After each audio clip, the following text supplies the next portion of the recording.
Bugün Azərbaycan hava yollarına məxsus sərnişin təyyarəsi ilə bağlı faciədən düz bir il keçir. Global Info Az Teleqrafa istinadla məlumat verir ki, bunu Rusiya Xarici İşlər Nazirliyinin sözçüsü Mariya Zaxarova bildirib.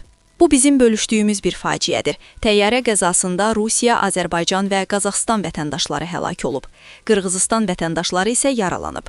Biz yaxınlarını itirənlərin hamısının ağrı və kədərini tam bölüşürük, o qeyd edib. Zaxarova əlavə edib ki, dekabrın 24-də Qroznoda baş verən təyyarə qəzasının ildönümündə həmin faciə qurbanlarının xatirəsinə ucaldılmış abidənin açılış mərasimi keçirilib. Mərasimdə Çeçenistan Respublikasının rəhbərliyi və Azərbaycanın Rusiyadakı səfiri Rəhman Mustafayev iştirak edib. Abidənin üzərindəki təyyarənin təsviri üzərində təyyarə qəzasında həlak olanların əbədi xatirəsi, adlarınız qəlbimizdə əbədi qalacaq qeydi var. Mariya Zaxarova Azalın sərnişin təyyarəsinin vurulmasına görə Ukraynanı ittiham edib. O iddia edib ki, fəlakətin əsas səbəbi Ukraynanın Rusiyanın mülki infrastrukturuna puhalardan istifadə edərək terror hücumları olub. Hadisədən dərhal sonra Rusiya və Azərbaycan liderləri telefonla danışıblar.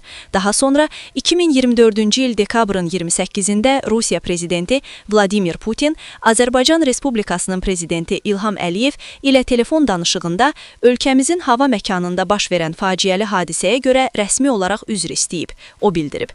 Qeyd edək ki, Bakı-Qrozno marşrutu ilə uçan Azala məxsus sərnişin təyyarəsi ötən il dekabrın 25-də Çeçenistanda Rusiyanın hava hücumundan müdafiə sisteminin hücumuna məruz qalıb.